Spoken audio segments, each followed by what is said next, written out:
dù khôi gói lên mây nắng là đi riêng mây sẽ lên cá xa cơ sẽ lên cá xa cơ hi đã không mặc riêng mây nắng khâu hay nắng hầm na bay mây cả ghi mà hi đã không mặc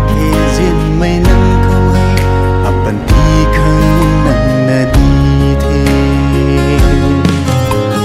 riêng mây quỳ nắng hay khăn cũng lên mây lần kêu thế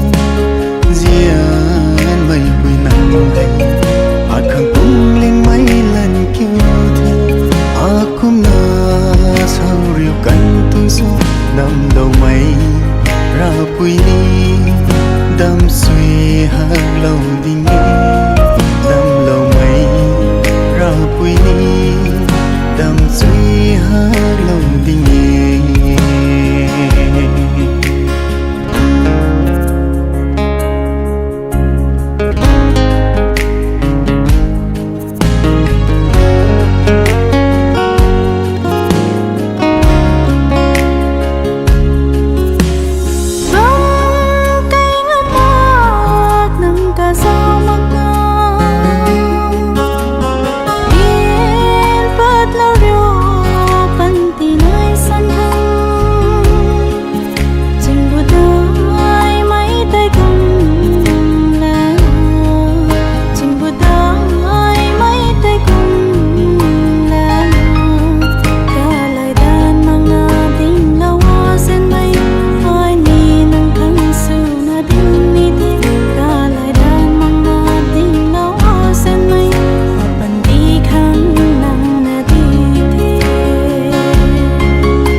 riu na ta sam đi khô